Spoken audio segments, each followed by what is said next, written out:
afternoon and welcome to CUHK Law. My name is Stephen Gallagher and I'm very pleased to welcome you today to the last in our present series of the Greater China Legal History seminars.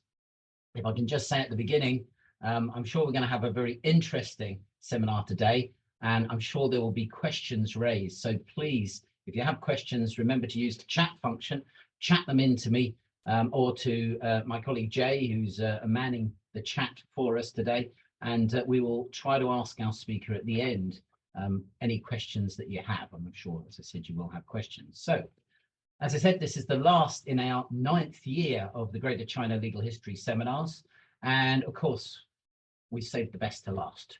So today, our speaker is our Dean, Professor Lutz-Christian Wolff, who, apart from being, of course, one of the founding members of CUHK Law, is also, of course, the founder of this seminar series as well. Professor Wolff was, of course, appointed Dean of the Faculty of Law back in 2019, assuming the deanship at an interesting time. Lots of interesting things have happened during his deanship. He's been with the faculty, as I said, from the very beginning, and he's had a number of admin roles within the faculty as well. Professor Wolff specializes in international and Chinese business law, comparative law and private international law, and he also has a passion for legal history as well. So Professor Wolff has been, during his time with the faculty generally and as Dean, of course, very much one of the promoters of our present focus on legal history as well.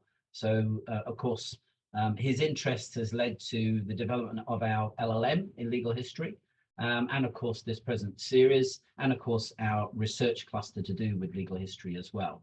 But today, Professor Wolff himself will be speaking about an aspect of legal history for you. So I'll just hand over to Professor Wolff to you now. Over to you, Lutz. Thank you very much, Steve, and many thanks to everybody for attending today. As Steve mentioned, this is the last of this year's Greater China Legal History seminars. And as one of the co-organizers, the other co-organizer, of course, is Professor Gallagher. I wish to thank everybody for the support for throughout the years, and in particular this year. Allow me to share, let me share my slides first.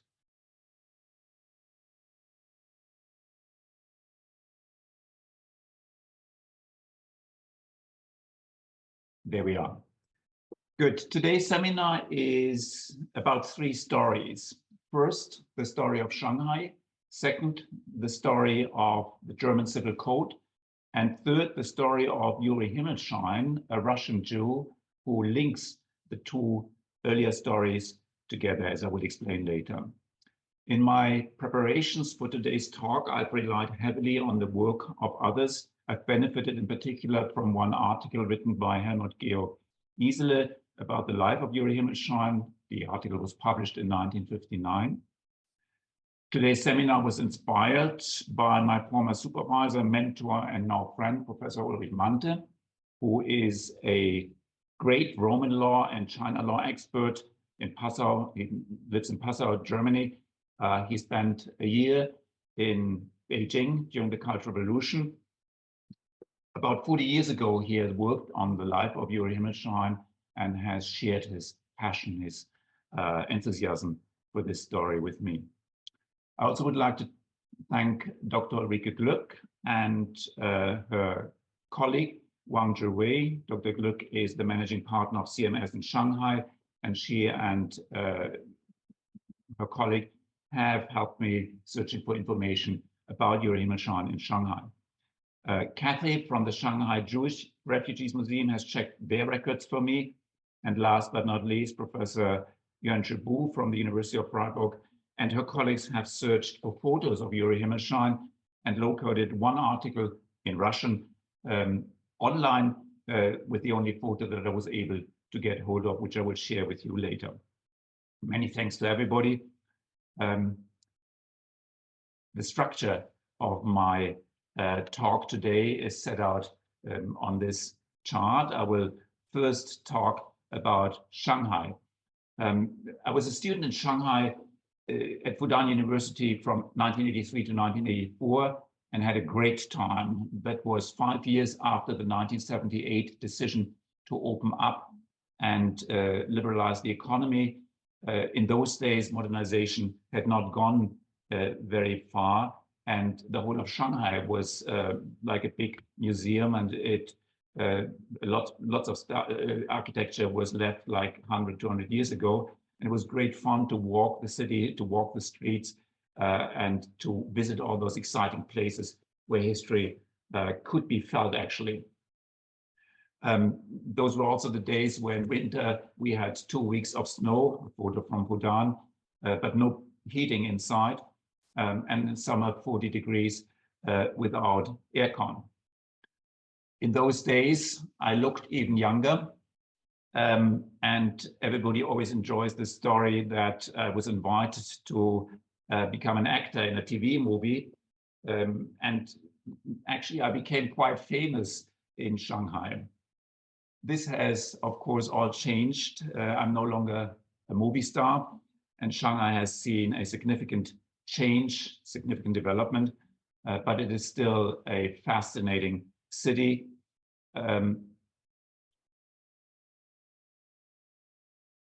And I will talk about that, lots of these aspects later. In the second part of my presentation, I will talk about the German Civil Code, which has been very influential also in this part of the world. And finally, I will explain how the story of Juri Himmelstein will connect the story of Shanghai and the story of the German Civil Code. But Shanghai first. The earliest settlements in Shanghai date back to 5,000 to 3,300 BC. During the Yuan dynasty, in 1291, Shanghai obtained city status. During the late Qing, Shanghai took over the position from Suzhou as the main port for the Qing dynasty. Until the very early 1800s, Shanghai was not more than a small village. However, it's important that the strategic position at the for all trade that wanted to enter the Yangtze made it an ideal place to command trade, to supervise, to control. After the First Opium War, 1839 to 1842, and the Treaty of Nanking, Shanghai became one of the treaty ports that were open for British traders. And as a result, British and later French and also the Americans set up sovereign concessions which were extraterritorial. That means not subject to Chinese law. Doug Clark has done great talks for us on this topic before. The British established their concession in 1845. The American followed in 1848, and the French concession was established in 1849. There were lots of upheavals in the following years. First, the Taiping Revolution from 1850 to 1871, which left about 20 million to 30 million Chinese dead. Shanghai was also attacked, but defended successfully. Then in 1853, a triad society took control of Shanghai, but again, the concessions, the foreign concessions, remained mainly unaffected. In 1855, the Western businessmen set up the Shanghai Municipal Council, SMC, to take care of necessary community work, electricity, refuse collection, tax collection, tramway, but also rickshaws, and later opium trade and also prostitution. According to Paul French, the SMC represented 14 foreign powers with interests in Shanghai. Chinese were only allowed much later in 1928, although many Chinese lived also in in the international settlement and the French concession. In 1938, the SMC comprised 5 Chinese, 5 British, 2 Japanese, and 2 Americans, although it's said that the British were always in control.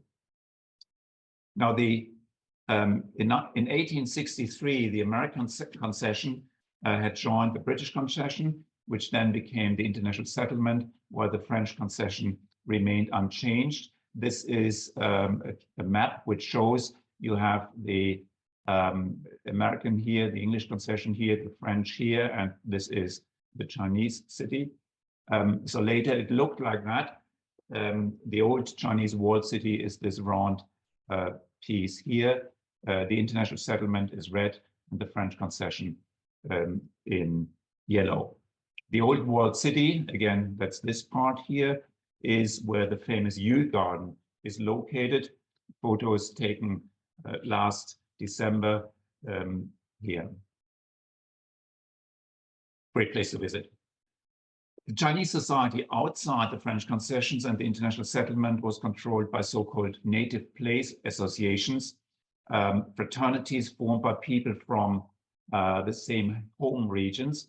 Leading book on this is called Native Place, City and Nation by Professor Brian Goodman from the University of Oregon, one of our earlier speakers of the Greater China Legal History seminar series.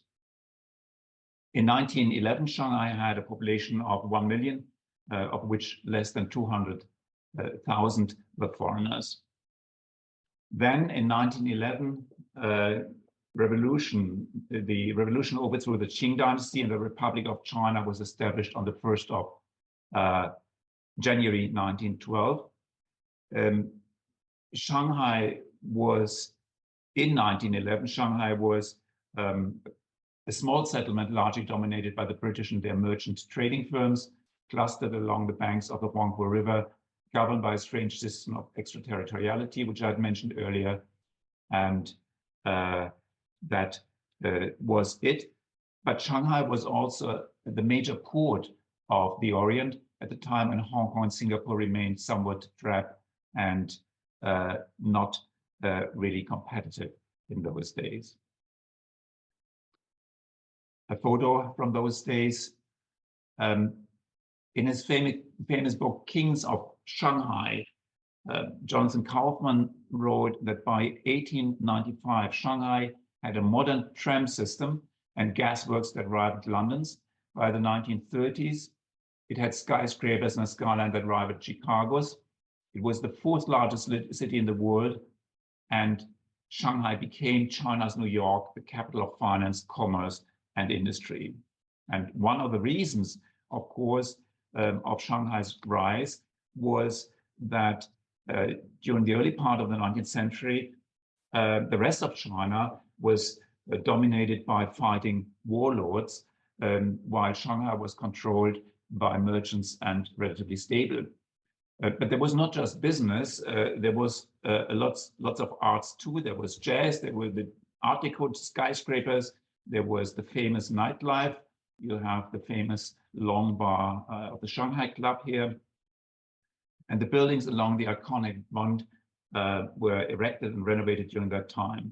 One great book which recalls the buildings of those that time, which apart from the Bund, of course, have vanished, often vanished, is Panding's In Search of Old Shanghai, which was republished in 1992. But Shanghai was also called the whore of the West and the capital of the tycoons. According to British novelist J. Ballard, anything was possible and everything could be bought or sold. Paul French's fascinating book, City of Devils, a Shanghai Noir, gives a great account of the time.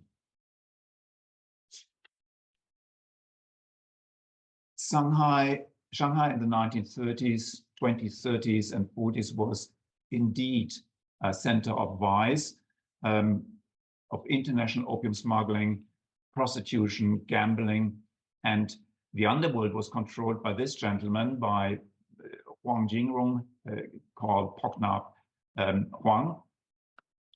He was the highest ranking Chinese police officer in the French concession, and he worked with the so-called Green Gang under the leadership of Du Yuesheng, who acted as Huang's enforcer.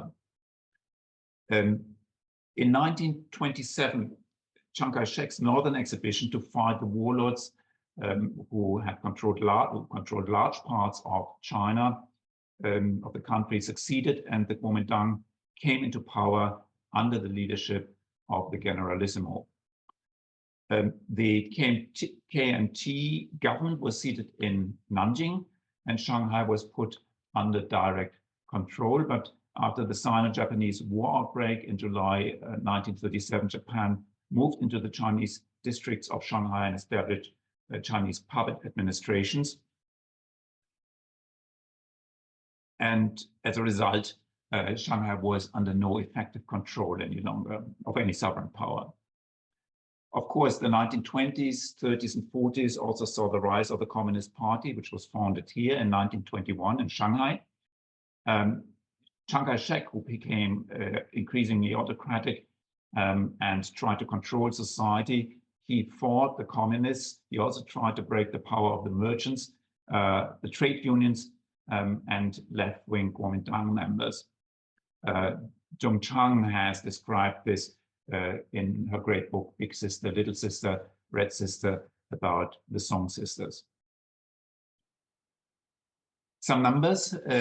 In 1936, Shanghai had 3 million inhabitants, 35,000 to 50,000 were foreigners, and they controlled half of the city.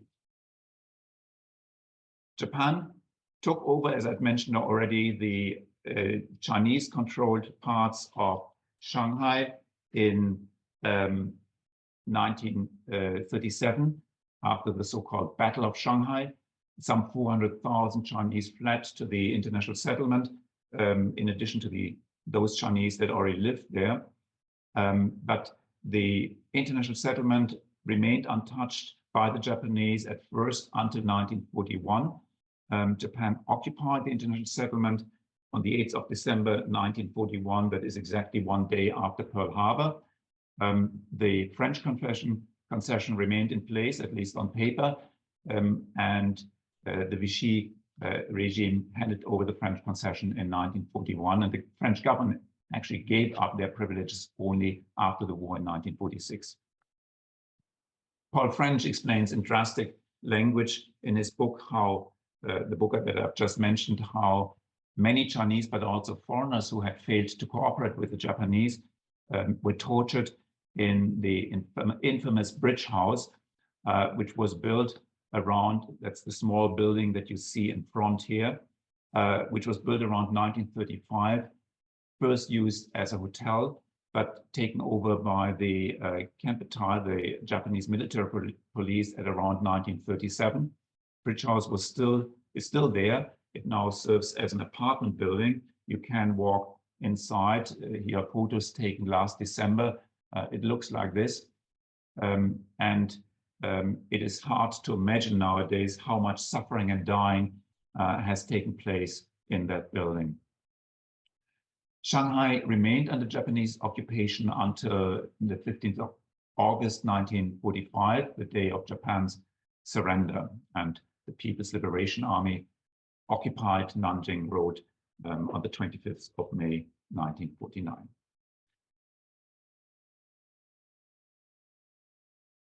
So this was the story of Shanghai, the pre-revolutionary Shanghai in a nutshell.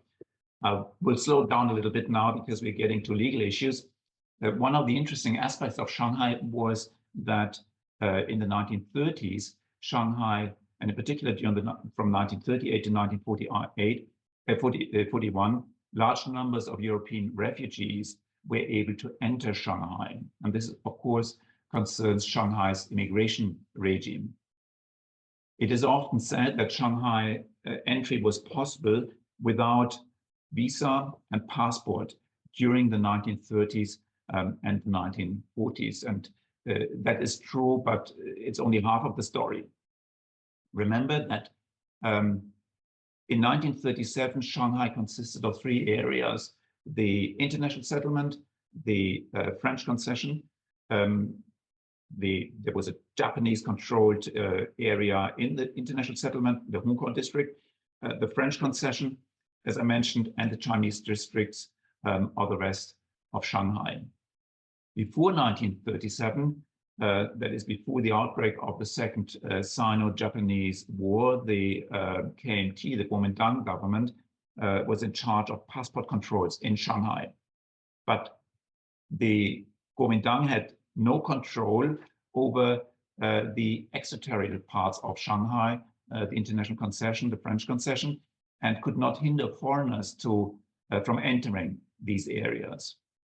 After the Sino-Japanese War started, the Nationalist Passport Office was closed down, and no other country exercised passport control in Shanghai. And you have a quote here from Michael Strehlmann, a Jewish financier and honorary treasurer of the Committee for the Assistance of European Jewish Refugees in Shanghai. There's no authority at present in Shanghai who could interfere with the landing of refugees, except the Japanese military authorities, who could only do it at the unanimous request of the whole consular body. Such a request is entirely out of question. Now, that's Shanghai, but for the refugees to leave Europe, for those who have been put into concentration camps by the Nazis, for them to be released, proof of emigration had to be provided, usually in the form of a visa of a foreign country or a valid boat ticket, which again required a visa in order to get it. The proof of emigration was very difficult to obtain after 1938 because after the so-called Evian Conference, 32 countries, including New Zealand, the UK, Canada, Australia, New Zealand, refused to accept Jewish immigrants. And after the Arab revolts in British-controlled Palestine, the British severely restricted the immigration of Jews to what later became the State of Israel in 1948. So how did European refugees obtain the proof of emigration, which allowed them to leave Europe? There were many different ways. There was no passport control in Shanghai, but Chinese consulates in Europe continued to issue visas, and shipping lines required visas for booking, which shipping lines required for bookings to Shanghai. Some refugees got visas, others did not, still got on ships to Shanghai. For the entry to Shanghai, all this didn't matter. In Austria, there was the famous Chinese Consul General Ho Fangshan.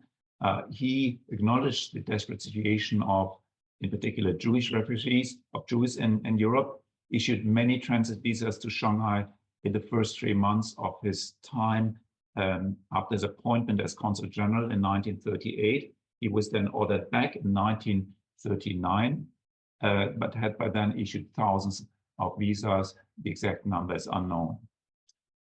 Another person who helped was the Japanese consul in Kaunas, Lithuania, Chiune Sugihara, and also Jan Zwarnjik, the director of the Philips manufacturing plants in Lithuania, who was part-time consul general for the Netherlands. They helped with visas to Jews, granted to Jews and other refugees who escaped to Japan via Russia, from where they transited to Shanghai.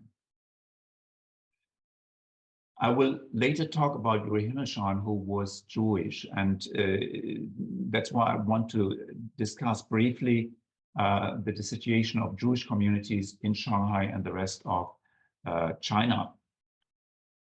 Before that large number of Jews arrived in Shanghai from 1937 to 1941, there were two other major groups of Jewish refugees which had already settled in China. First, the Baghdadi Jews, including very wealthy families such as the Kadoris and the Sassoons. I'm sure most of you have read this fantastic book, Kings of Shanghai, which tells the story of these two families. If you haven't read it, please do so. It's really a fascinating read.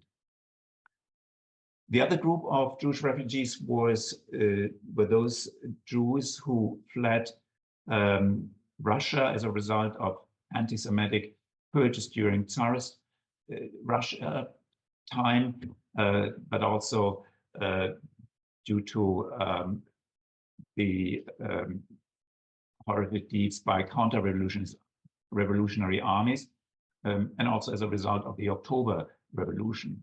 They had settled in Harbin and in Shanghai when the Japanese moved into northeast China in 1931. Many of these refugees moved from Harbin to Shanghai. A great book that explains this is this book, Murder in Manchuria by Scott Seligman, which I can also recommend to you. In addition, of course, there were other Jewish communities in China who had arrived in China, arguably during the Song dynasty. Well known are the Kaifeng Jews, which the community which later assimilated with the Hui minority. But other Jewish communities also existed in Beijing, in Tianjin, and in other parts there were smaller pockets. But during the 1930s, getting back to the topic of my talk today, there were many European Jews who arrived, who landed in Shanghai. The first 26 Jewish families arrived in 1931. A small number of them settled in the puppet state Manchukuo in northeast China. That's what I just mentioned. There are reports that by spring of 1934, 80 Jewish doctors, surgeons, and dentists had arrived in China from Germany. Most European Jews and other refugees arrived after the so-called Kristallnacht, the Night of Broken Glass in Germany, which had taken place in November 1938, when Nazi leaders organized multiple pogroms against Jews, their shops, their business. Here are some numbers. In 1938, we had 1,374 refugees arriving.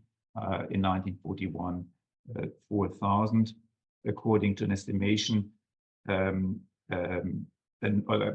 Another source, apparently 18,000 additional refugees arrived in Shanghai in 1941.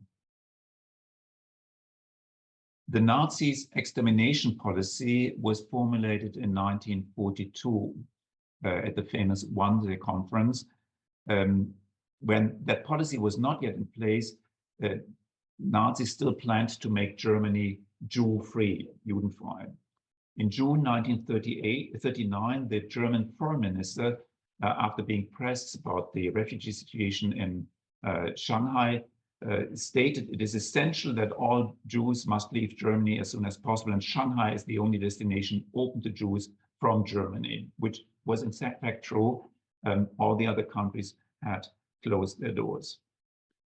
Different mass deportation plans to China for Jews had been, in fact, discussed much earlier in Germany. And I should also mention that Sun Yat-sen, who was a great admirer of the Jews, of the Jewish people, had considered the plan to immigrate 100,000 Central European Jews to China, to actually Tangchong, a city in Yunnan, to contribute to the tax revenues of the Kuomintang government, which was short of funds at that time. But this plan was, of course, never implemented.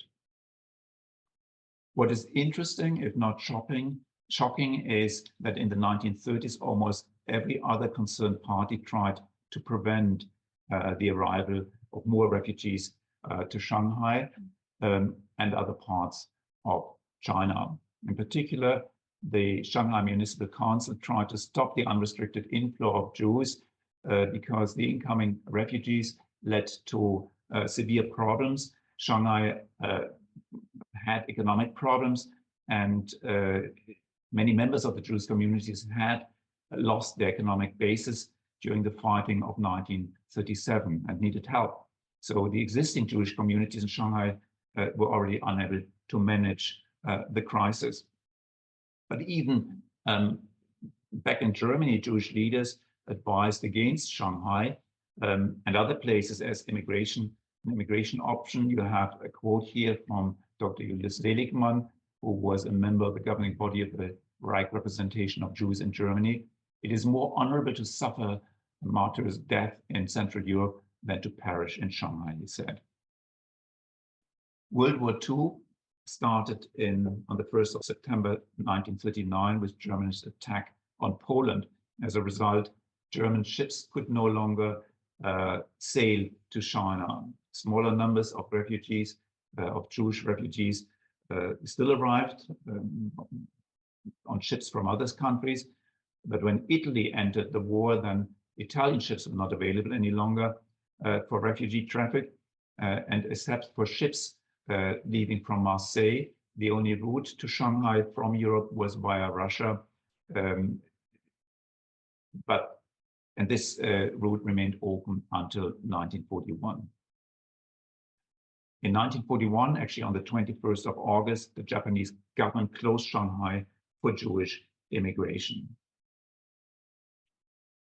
The Nazis put at the same time pressure on the Japanese, their war allies, to hand over the Jews, but the Japanese never gave in.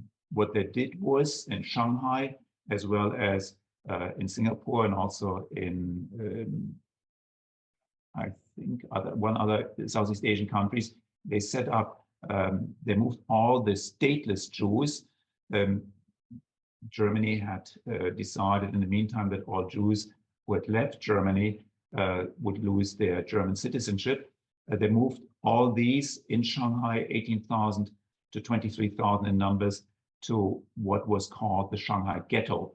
Shanghai Ghetto was an area of about 1 square mile in Hongkou district, which was part of the international settlement. We have photos here of the Shanghai Ghetto. These refugees came on top of the 100,000 Chinese and about 8,000 refugees who had already arrived in that area, and the living conditions were quite terrible. When the Shanghai Ghetto was liberated in 1945, many of the Shanghai Jews moved to the Middle East and were founders of the State of Israel, or they relocated to the Americas or back to Europe. According to the Jewish Virtual Library, there are about nowadays 3,000 Jews left in China, mostly in Shanghai, Harbin, Beijing, and Tianjin. What is shocking about that whole story is that Jews, it's the lack of humanitarian concerns in the British, French, and Japanese perceptions of the refugee problem. In mid-1941, the German Nazi government started to organize the structured mass killing of European Jews. 5.5 to 6 million Jews lost their lives during the Holocaust. Now let's leave these terrible events for a moment and move to a completely different topic, the German Civil Code.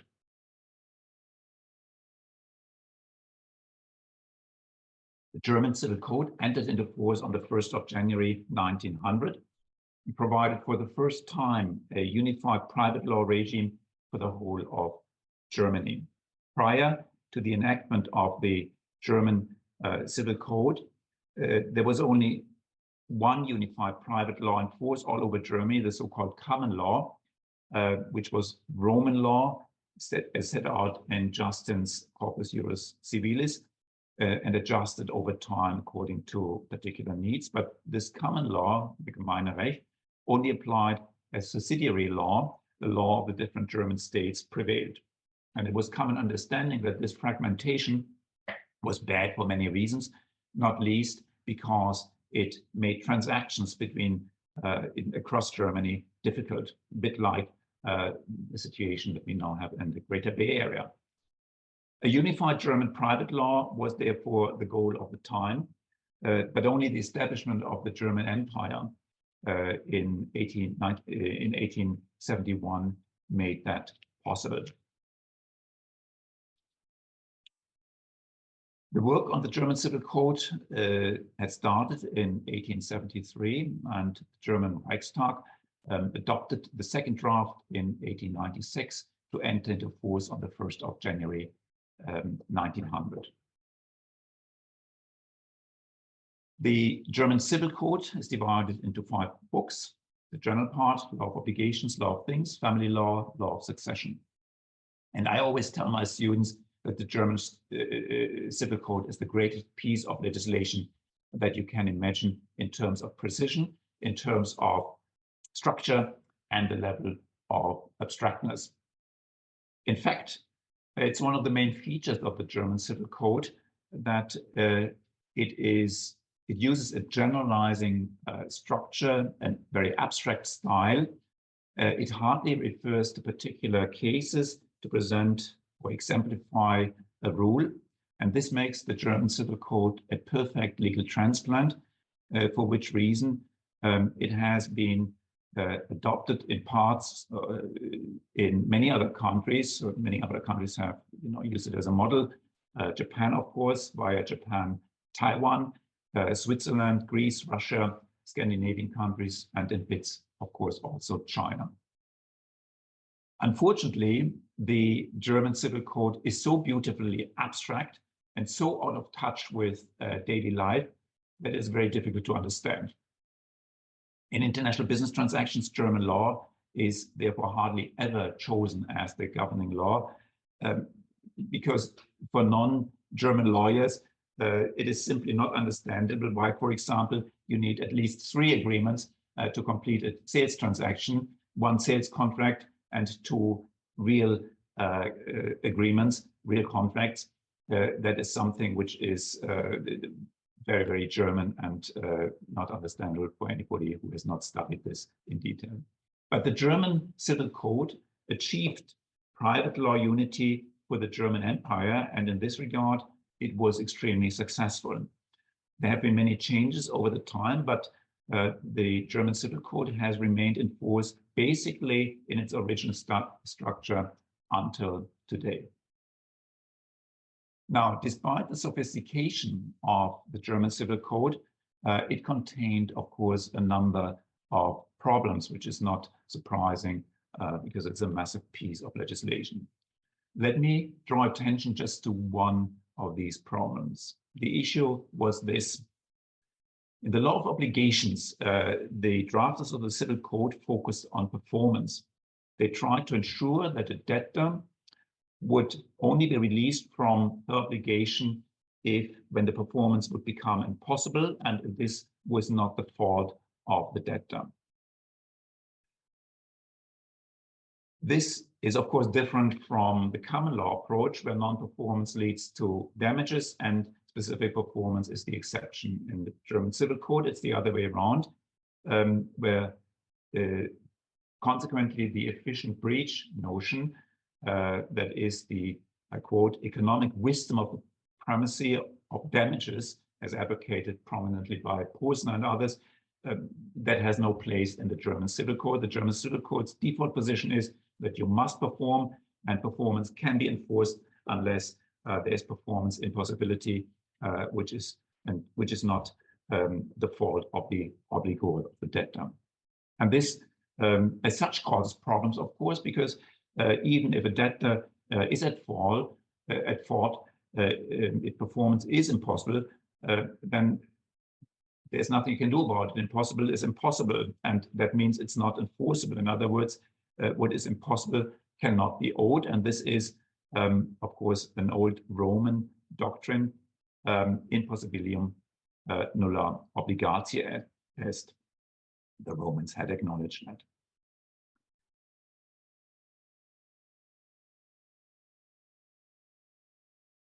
The bigger problem is that structuring the law of obligations around performance impossibility causes serious challenges. Most importantly, performance impossibility is in practice rather rare, it's not very common. And much more practical cases, such as bad or substandard performance, but also culpa in contrahendo, frustration, clausula rebus sextantibus, apparently remained unaddressed by the German Civil Code because there was this focus on performance impossibility.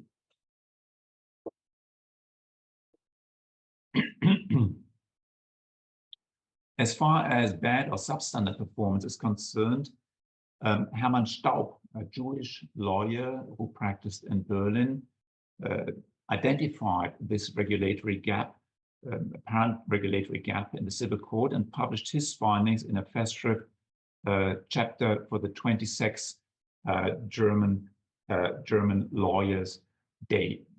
Hermann Staub here from 1856 to 1904. The chapter was that he contributed was titled Positive Contract Violation and its Legal Consequences. It was published in 1902.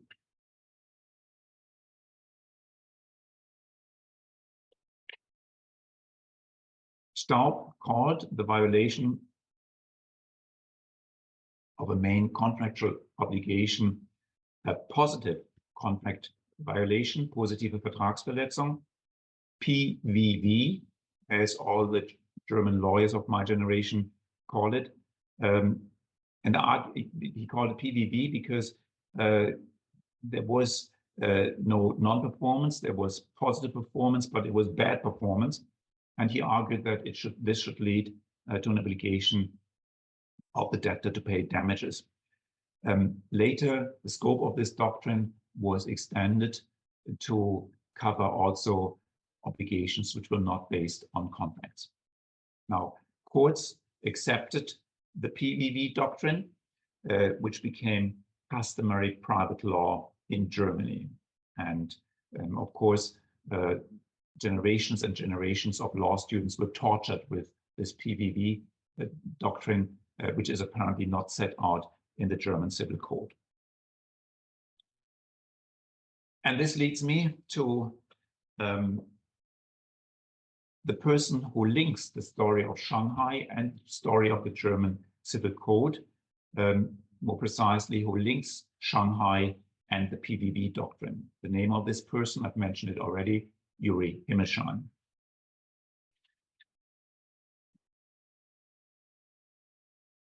Yuri Himmelstein was born in Russia, Vyazma, in the government of Smolensk. You see that is Moscow is here, Poland,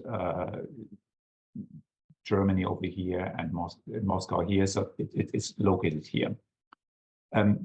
His parents were relatively wealthy, well educated, they had money, so the family could travel. They traveled to other European countries, Germany as well. Himmelstein went to school at his place of birth. He graduated from secondary school in 1910 and afterwards read law at the Imperial University Moscow, starting from 1910. In 1913, he spent one semester in Germany at Leipzig University of Leipzig, where he was particularly impressed by the German legal historians. Legal history was played a very important role in Germany in those days, as it was used to interpret the current law. And Himmelstein then went back, graduated in 1914 from the Imperial University with a so-called first grade diploma.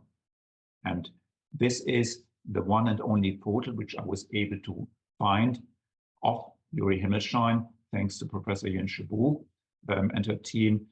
As mentioned, if you Google the link that I've set out here, you can find an article in Russian which contains this photo. The article is about Yuri Himmelstein's life.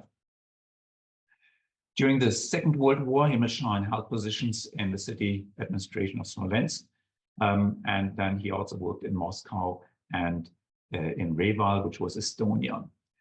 After the Russian Revolution, 1917, the family left Russia.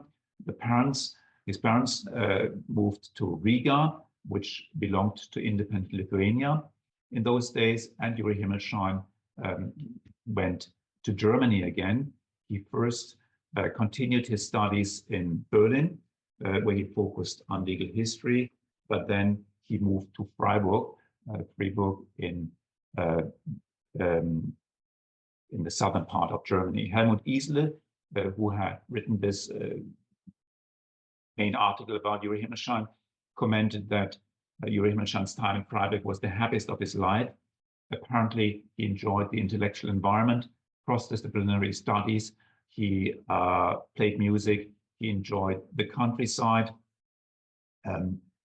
You may know that Freiburg is a very old German university, established in 1457.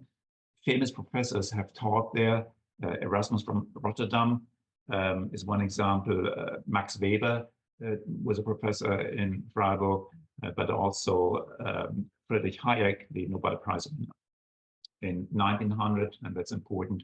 Freiburg University was also the first university in Germany to accept female students. Now, during his time in Freiburg, Himmelstein started to do legal research. He focused on private law and legal methodology, in common law terms, legal reasoning.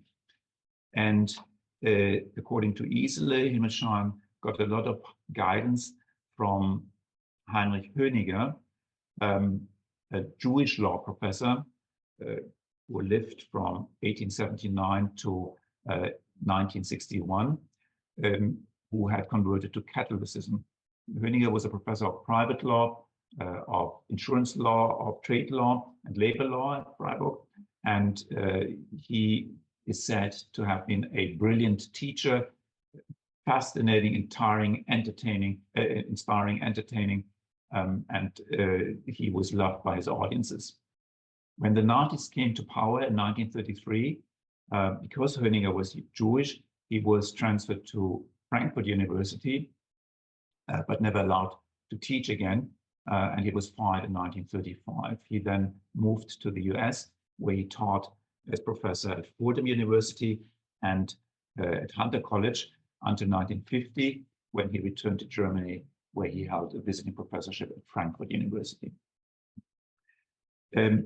Now, under the influence of Höniger and others, during his time in Freiburg, Himmelstein started to publish the first short academic pieces. For example, one is titled On the Interpretation of Legal Transactions, which addresses the difference between subjective and objective interpretation. For this and other work, he used a methodological approach, which is called textual historical doctrinal, which he also adopted later when he when he worked on Staub's PVV doctrine. And based on his publications, the Faculty of Legal and Political Science awarded Himmelstein a doctorate title on the 15th of September, 1930. But Himmelstein also studied and researched ancient law, Roman law, Germanic law. Amongst other things, he published a book chapter in a festschrift for Otto Lehnl, which discussed the influence of Greek rhetoric on Roman legal methodology, titled Studies of the Antique Hermeneutics. And this piece, I must say, is often cited until today. During his time in Freiburg, Himmelstein met a group of younger professors who later all became very important, very influential. They all did modern research into ancient law, and this intellectual atmosphere apparently inspired Himmelstein significantly. In particular, this is Freiburg again, and the countryside which Himmelstein enjoyed so much. Otto Lehnl, his festschrift, he had contributed that famous book chapter, but Otto Lehnl was one of his stars. He was born in 1849, taught in various places in Germany. He was one of the most prominent legal historians of his time, but he was also Jewish, and his fame did not help him against Nazi terror during the last years of his life, when he was not able to continue his academic work. After he died in 1935, his wife and his daughter were sent to concentration camps, and only his daughter survived. Back to Himmelstein. Himmelstein is best known to the non-legal historians for his work on Hermann Staub's PVV doctrine. He said Staub was wrong. In 1932, he published this in an article titled Coercion to Perform and the Doctrine of PVV, of Positive Contract Violation. He later wrote another piece, which was published in 1960, which responded to criticism of his first of this article, but that was after he had passed away. How did Himmelshine attack the PVV doctrine? What did he say? Well, remember, Staub had identified this gap in the civil code. He said substandard and bad performance was apparently not covered because the civil code focused on performance impossibility. And Staub had argued that substandard performance qualifies as positive contract violation and therefore has to lead to damages, and courts had adopted this doctrine. In short, Himmelschine's main argument against the PVV doctrine was that the drafters of the German Civil Code had not at all overlooked the case of substandard performance of obligations. Based on very diligent research of the German pre-civil code law and also of the legislative history of the German Civil Code, he argued that substandard performance had to qualify as full or partial impossibility because substandard performance always leads to full or partial impossibility of proper performance. Because in any way, if you don't perform well, if you fail to perform well, even if you can repeat the performance, you will be late. So it's always a substandard performance. And with this acknowledgement, a PVV doctrine, he argued, was not needed because the existing framework of the German Civil Code was sufficient to deal with all cases that the PVV doctrine claimed to cover. In fact, Article 276 of the German Civil Code provided for a general rule which established liability in case of any fault of the debtor, including substandard performance, which could then be treated according to impossibility rule. But this rule had been amended during the legislative process, and it had been moved around within the structure of the Civil Code, and that's why Staub did not see, he focused only on the text, which was in fact not very clear, and therefore he just concluded substandard performance was not covered. Now, very prominent German law professors agreed with Himmelshine. According to Isele, Himmelshine showed that Staub's PVV doctrine was based on wrong assumptions and was a move backwards rather than developing doctrine and theory further. It was a move backwards to a situation that had existed prior to the enactment of the German Civil Code. Nevertheless, the PVV doctrine survived until 2002, when the law on the reform of the law of obligations entered into force and finally introduced a general rule in Article 280 of the German Civil Code.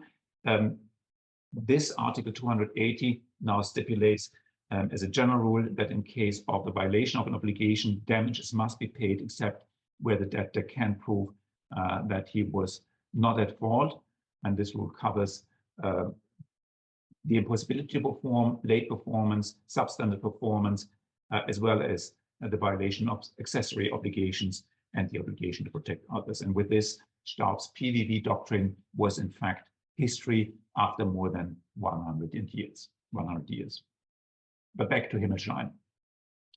After happy years in Freiburg, his life took a turn to the worse. In Germany, to become a professor, you have to write 2 PhDs, actually a second work called Habilitation after your PhD. And based on Himmelschine's excellent academic credentials, he should have been a safe candidate for a Habilitation. But Yuri Himmelshine was Jewish, and it has been concluded that due to the political upheaval, the door was closed for him to do this Habilitation. But interestingly, it was apparently Fritz Pringsheim another law professor of Jewish descent himself. Prinzheim was an expert in Greek and Roman law, and he blocked Himmelschein's habilitation in 1931, arguing that Himmelschein's German had a Russian accent, and one could not ask German students to be taught by such a person. In 1933, Himmelschein then tried to secure a teaching position and also habilitation in the University of Kaunas, nowadays called, but due to political reasons, the Lithuanian ministry in charge disapproved this. The Nazis came to power in Germany in 1933, and this is when Himmelschein decided to leave and emigrate to Shanghai. Let's recall the situation in Germany before I continue with Yuri Himmelschein. In June 1933, Germany had a population of 67 million, of which 505,000 were Jewish. That's 0.75%. When Germany annexed Austria, another 185,000 Jews came under German control. The Nazis had won the federal elections in Germany in 1932, but they did not have an absolute majority, and Hitler refused to work in a coalition with other parties if he was not the leader. So it took until the 30th of January 1933 when the German Reichspräsident Paul von Hindenburg appointed Hitler as Chancellor of Germany. In the same year, of course, there was the Reichstagsfire, and the Reichstagsfire Decree and the Enabling Act was passed, which allowed the suppression of civil liberties and the Nazi government to pass laws without the involvement of the parliament and the president. Now, after the Nazis came to power in January 1933, they organized immediately anti-Jewish riots. Adolf Hitler declared a national boycott of Jewish businesses on the 1st of April 1933. And on the 7th of April 1933, the law for the restoration of the professional legal services came into force, which forbade non-Aryans to be a member of the legal profession, to work in secondary schools, or to teach at universities. Jews were regularly harassed and attacked.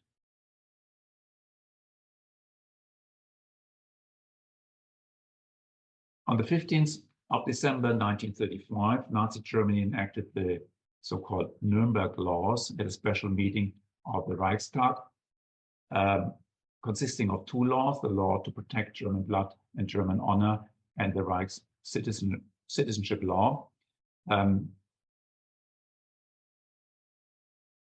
Under these two laws, marriage and extramarital relationships between Germans and Jews were forbidden, and only Germans of related blood, Germans or people of related blood, could be German Reich citizens. The enforcement of these laws, of course, was suspended until after the Summer Olympics held in Berlin in 1936. In Germany, of course, it's obvious, Jewish communities became increasingly isolated, and Jewish economic life was systematically liquidated. At this point, it's important that the extermination policy had not been formulated yet, but it was still the goal of the Nazis to make Germany Jew clean, Judenrein, as they called it. And I had mentioned already that Shanghai had become a destination for many European Jews who had tried to escape from the Nazis, and this option became really viable in 1937 and 38 after the Sino-Japanese War, which led to the situation in Shanghai that I had described earlier: chaos and no sovereign power had taken control.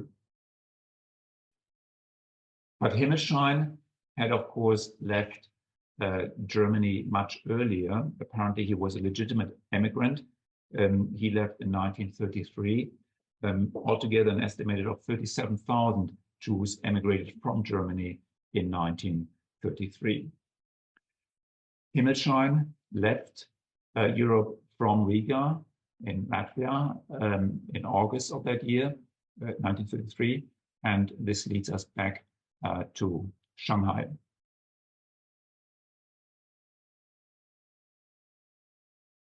He landed in Shanghai in the same year, 1933. He could first stay with relatives, both doctors.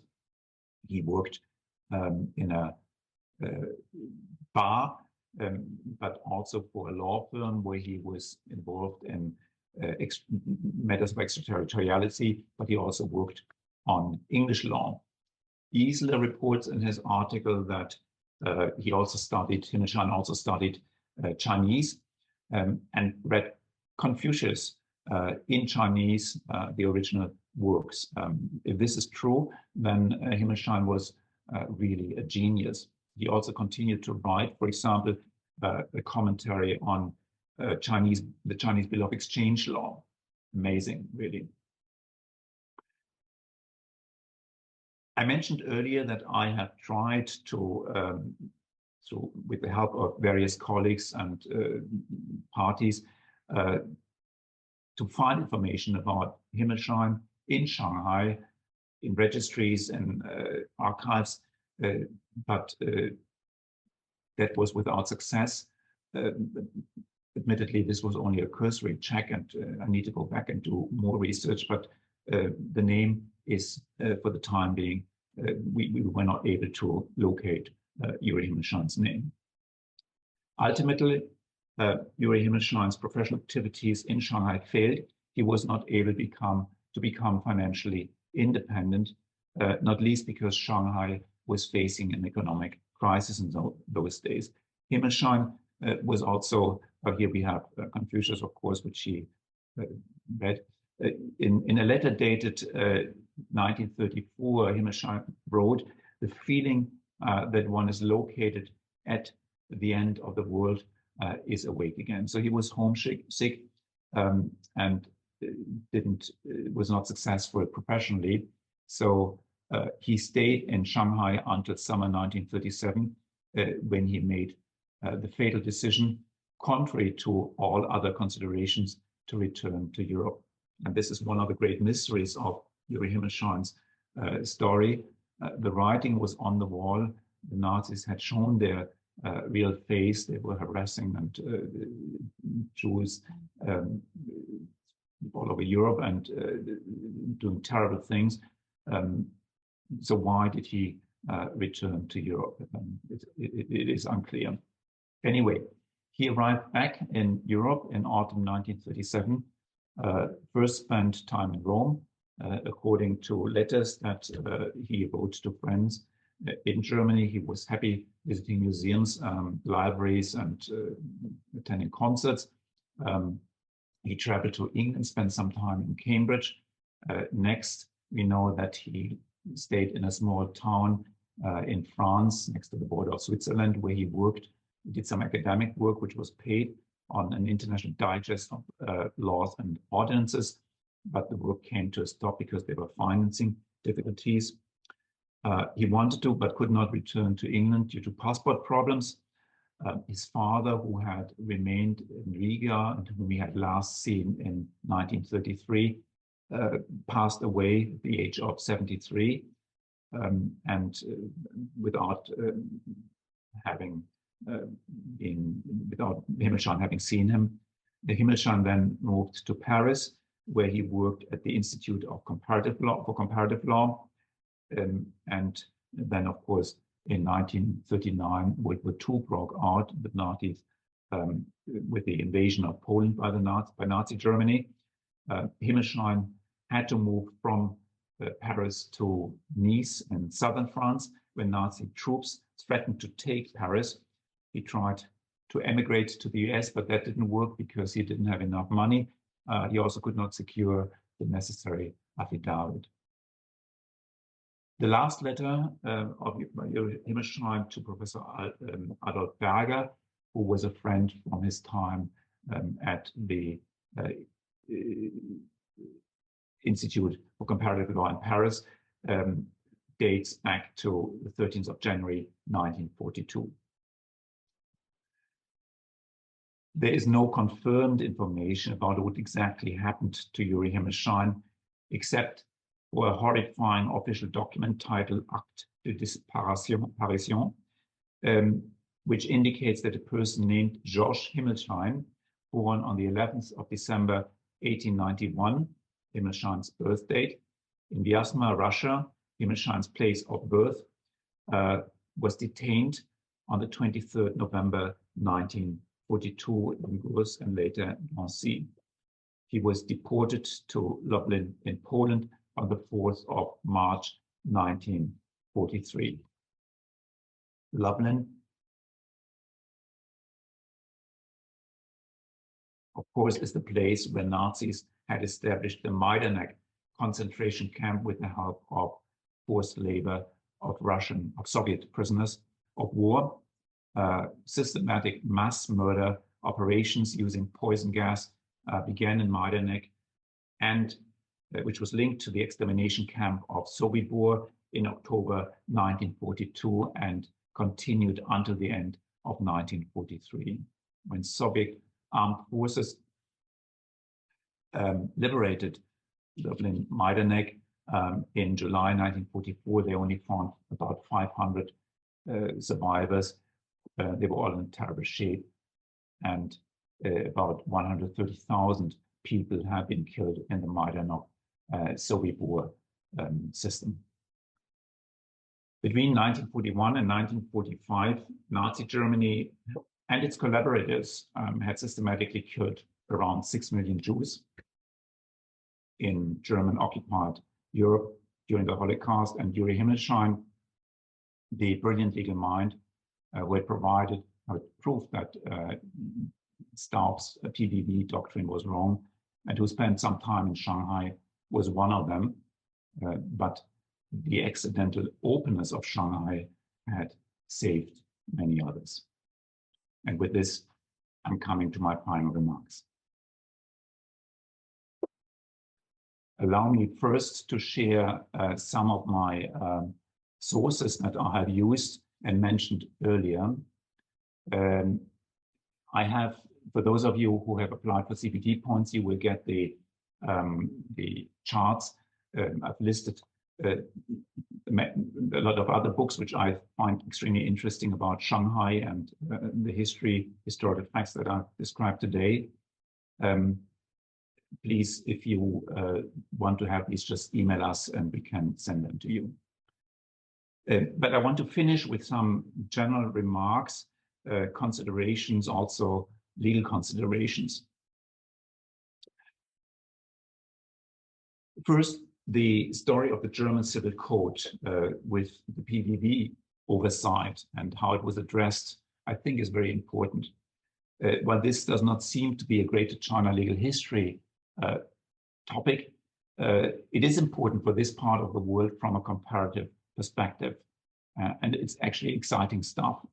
There are lots of courts these days in Hong Kong to study the methodological approach, the reasoning approach that is applied in mainland China, and as it is wrongly said, by other civil law jurisdictions. China is not a civil law jurisdiction. The mainland Chinese legal system is a mixed system in the best sense of the word. There are civil law traces, there are socialist law traces. Mainland China has also borrowed from common law systems, in particular in the company securities law area. So mainland China really is a mixed system. The Hong Kong legal system is, of course, a common law system, but there is also increasing influence now, in particular, from mainland China. So I put a question mark here, although, of course, Hong Kong law at its core is still a common law system. Now, what is important is to remember that the difference between common law and civil law are not primarily the source of law. You have case law here and you have statutory law here. Comparatists agree that the main differences are something else, mainly the legal institutions, the methodology, the legal style, and structure. I mentioned that in Hong Kong there are at the moment calls to study the methodology and approach that is taken in mainland China. Similarly, of course, China studies how Hong Kong's legal system works. And this leads me back to the story of Juri Himmelschein and the German Civil Code. Himmelschein's work on the German PVV doctrine was based on a particular legal methodology, a particular legal reasoning approach. The importance of legal methodology, of legal reasoning, is often underestimated and or even ignored, and this is dangerous because it can dilute the rule of law. During Himmelschein's time, the methodology that was prevailing was the textual, historical, doctrinal analysis. And I mentioned earlier that Himmelschein's research focused on the pre-civil law work, which was indeed the starting point of the drafters of the German Civil Code. He argued that the Civil Code must be interpreted according to the ideas of its creators, what they had in mind, and given the historical background against which the Civil Code was drafted, in possibility should also cover PVV scenarios, that is, bad performance should be regarded as one form or lead to performance impossibility and all those consequences that are set out in the German Civil Code. Now, does the reliance on the historical intentions of the lawmakers work? Very often it does, of course, and it's important to consider what the historical lawmakers did, but in other cases, it doesn't work. For example, because the historical lawmakers got it wrong, or because circumstances have changed and a different approach may be mandated to develop just and fair solutions. In other words, the views and intentions of past lawmakers may not have been or may no longer be appropriate for problems that we are facing today. So the question, of course, is what to rely on. And if the law is set out in written form, the statute, or if there are written judgments, then of course there is the temptation to rely on the text and focus on the text. In Germany, this has led to the so-called jurisprudence of concepts, Begriffsjurisprudenz, developed by famous Rudolf von Jhering. But forcing, and he had created a system of abstract concepts which were working with each other and formed a perfect concept, a perfect system. But focusing on concepts without searching for the meaning behind these concepts and without considering the interests and the positions of the different parties, also the parties involved, also leads to unsatisfactory results. And it is for this reason that German methodology has moved on and now focuses on the interests of the concerned parties. Law is seen as a tool to solve conflicts between the interests of different parties. Of course, this is not the place to discuss all this in detail. My point is that different approaches are possible. The approach which prevails should be commonly acknowledged and used in the same way in similar cases. And it is for this reason that awareness of the importance of legal reasoning, of legal methodology is crucial. If you take the case of the PVV, you can argue, like Staub, that the text of the German Civil Code did not address the PVV problem. You can also argue with Himmelschein that the text did, in fact, cover PVV scenarios, and you may come to the same solutions, just and fair solutions. But Staub's PVV construct was widely accepted, and it worked very well, although the Civil Code did not provide for it, and all the German law students were tortured with this, as mentioned earlier. The best solution, of course, is now Article 280 of the German Civil Code, which finally offers clear guidance, and that's, of course, how law should be: clear and predictable. The second point I want to make concerns, of course, this gentleman, Juri Himmelschein, as a person and his tragic story. A Russian Jew who develops revolutionary ideas regarding German law and publishes articles about legal history which are relevant until today. Did he really learn Chinese in those 3-4 years that he spent in Shanghai to be able to read Confucius texts? Why did he return to Europe at a time when it was not longer safe for Jews? Lots of questions which I wasn't able to answer and which of course require more research. My last point, the third point, is of course about Shanghai, this magic city.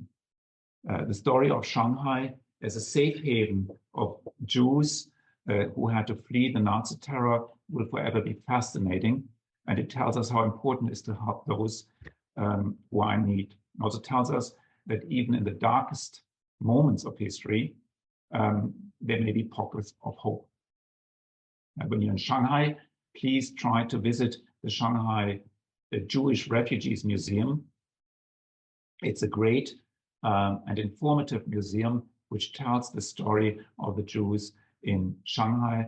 And it also tells how grateful Jewish survivors are to the people of Shanghai, while the rest of the world refused to offer the helping hand that was so desperately needed. What also needs to be remembered, however, is that sad as it is, the fact that refugees could land in Shanghai, in particular between 1937 and 1941, was not the result of a conscious decision. It was rather a result of the chaotic political situation and thus a lucky accident of history. And with this, I will stop.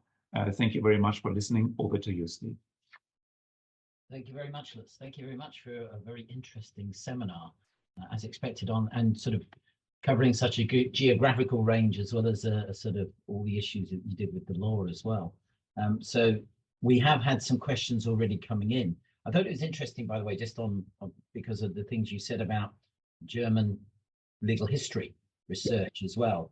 When I was researching into the history of common law trusts, there's so much work was done by German legal historians at the end of the 19th and early 20th century, which again, a lot of it wasn't mentioned in much of the modern literature. Obviously, I think it's because of the issues with the First World War and everything else that went on, that research has almost been forgotten at times. And it's only when you go back into the legal historians at the beginning of the 20th century, the common law legal historians, you see they often referred to German work on things like the law of the Salian Franks and other things that was going on. So thank you for raising, reminding us of the importance of some of that legal history that was done by German researchers. So I've got some questions coming in from the participants today.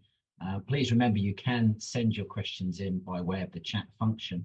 One I've got is just to do with the terms that have been used. And one of our questioners has asked, what is the difference between a settlement and a concession? I think the two terms were used. As far as I know, the settlement became, the name settlement was used after the combination of the American concession when they became part of the British concession. So it was an international settlement rather than the concession of just one party, one country. Thank you very much. And then also you said you said you couldn't find any records of Yuri Himmelschein's presence in Shanghai. Do you think this is possible? Why? Yeah, that's a very good question. I was really wondering, I must admit, first of all, that I did not do extensive research into checking the archives and all the records. The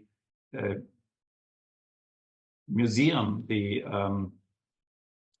Shanghai Jewish Refugees Museum, doesn't have any records because their records only go back to 1937 when the main wave of Jewish refugees arrived in Shanghai. Others I've discussed with Dr. Glück and others. It was just probably such a chaotic situation that he was too low profile to be registered anywhere. I must admit that at one point I had this idea that, because I couldn't really find anything, I had this idea that he had just created an artificial legend of somebody who had fled to Shanghai to be able to continue to live in Europe. But that, of course, was inspired by this idea that he studied Chinese in 3 years, which I find really amazing and unbelievable.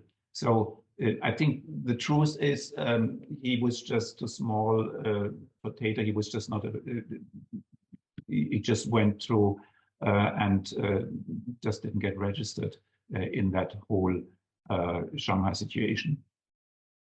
Thank you. Next one is, in the last part of your presentation, you discussed legal reasoning. No, I'm frozen. Oh, yep. I think your video may be frozen, but we can hear you. Well, we could hear you. Okay, I was offline for some reason for a moment. So I was just saying, I think the truth about Zhu Yimishan is that he was just he just went in and nobody took notice. He was just not important enough to be registered, or he just missed it. Okay, thank you. So the next question was, in the last part of your presentation, you discussed legal reasoning and legal methodology.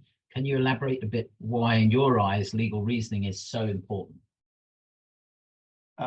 Thank you. Yeah, I simply believe that we need to have an approach, a commonly accepted approach to deal with all those issues which are discussed whenever we as lawyers, when we as lawyers do work. The law can never address all future scenarios in detailed terms. That is impossible because there's just too much of a variety. And there are lots of things that are just not foreseeable. Think about COVID. It was just not something you could upfront regulate. So what we need is a step-by-step approach, which allows us to come from general terms, from terms which cover scenarios in broad terms, which allows us to apply these terms, to interpret these terms, to apply the rule, to find the actual application outcome of a rule.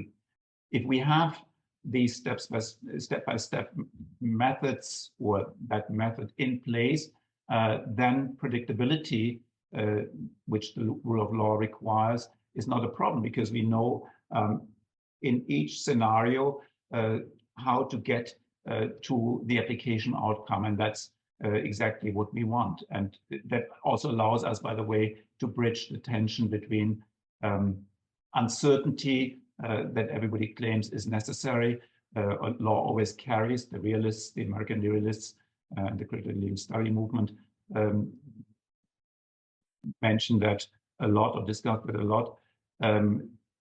It allows us to bridge this gap and really provide for predictability. So I think legal reasoning is key for a functioning legal system. Thank you. And then we've got, I mean, you were telling the human story to do with the Jewish immigrants into Shanghai. Is the area where the Shanghai ghetto was, are the buildings still there?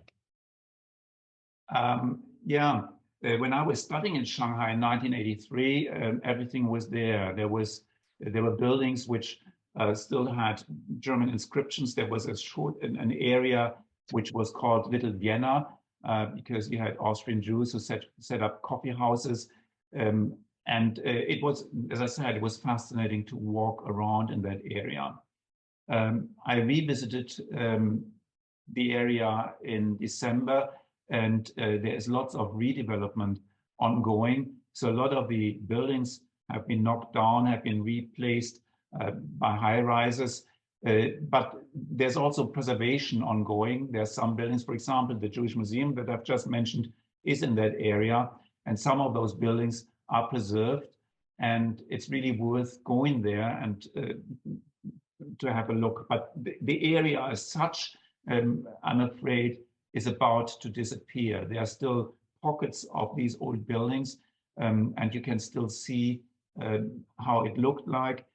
But I'm afraid in a couple of years, apart from those historic sites that are being preserved, it will be gone. And you know, you and I, we are always sad to see these old buildings disappearing. But I must admit that this is called development, and there is a need for development because the old buildings are all falling apart, of course, and one just has to accept that. It was completely different in 1983-84. In 1983-84, when I studied there, Shanghai didn't get any money for development from the central government, and the whole Shanghai was still as it had been 100 years ago. It was great. It was fascinating walking around and breathing this air of history.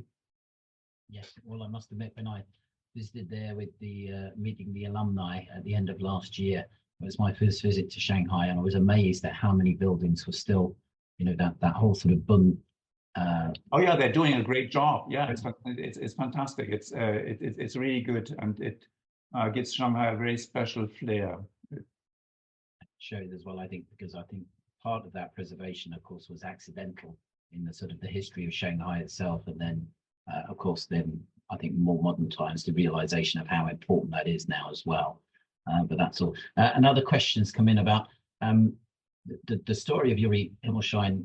Very sad in the idea that he actually then went back to Europe, and of course, of what happened. Have you found out any more, apart from that things didn't work out in Shanghai, about why he decided to go back and perhaps didn't think about going somewhere else? Have you got any information about that? No, I don't have information about that. I know that when he eventually was back in Europe, he tried to go to England, and he tried to, we know that from the reports of others, that he tried to go to the US. That all didn't work out. And as I said, it's one of the mysteries of that story of Yuri Himmelstein. Why did he go back? It was extremely dangerous. It was, yeah, it was something he shouldn't have done. It was a fatal decision. Yes, that's it. I'm afraid we're running out of time, but I've got one question that's come in to do with artificial intelligence. Well, it isn't actually. I think it's a suggestion. You said that you can only find one photograph of him, and one of our, and it's not Elisa, by the way, who is here, who has asked this question, but it is, or put the suggestion is, have you thought of taking your photograph of Yuri and perhaps asking artificial intelligence to give you an older version, to give you other photographs, perhaps develop ideas of how he would have looked? I'm sure Elisa can give you some suggestions on how to do this if you want. I have not done that. I will forward the photo to Elisa and will ask her to do that for us. But it wasn't Elisa who suggested it. I should just say that. Someone else put that in. I think that's because we've been focusing so much on artificial intelligence. I think almost too much recently. So maybe we need to just focus on the legal history side. Anyway, thank you very much for your seminar today. And thank you very much, everyone, for joining in. We have got some upcoming events to publicize. So Jay, I think, is going to share some slides with you. So here we have an upcoming online seminar on law and journalism, which is coming up on the 18th of March. And then we've got a book talk, Completing Humanity, the International Law of Decolonization, 1960 to 1982 as well. That's coming up on the 19th of March. And then we've got, I think this is an in-person, I think this is a face-to-face seminar in our Warren Chan Moot Court at the Graduate Law Center on Chinese companies in tax havens. This is being given by our colleagues, our tax law experts. That's coming up on the 19th of March as well. And then we have, of course, a seminar by Mr. Benjamin Yu on tracks for the unwary will preparation. So, of course, we're all fascinated by the law of wills. And so hopefully you will join us again for that seminar, which I think is being partly face-to-face and partly online as well. If you're interested, please go to the website and you can join up for that seminar. So I think that's everything we need to publicize today. So again, it just remains for me to thank you all for joining us today for the final seminar of this year's Greater China Legal History seminar series. To thank our speaker, Professor Lutz-Christian Wolff, all of you for joining in. And we look forward to seeing you later in the year, where we'll have our 10th year of the Greater China Legal History seminars. And I think we're going to try and organize something special for the 10th year as well. So thank you very much for joining us today. We are CUHK Law. Bye-bye.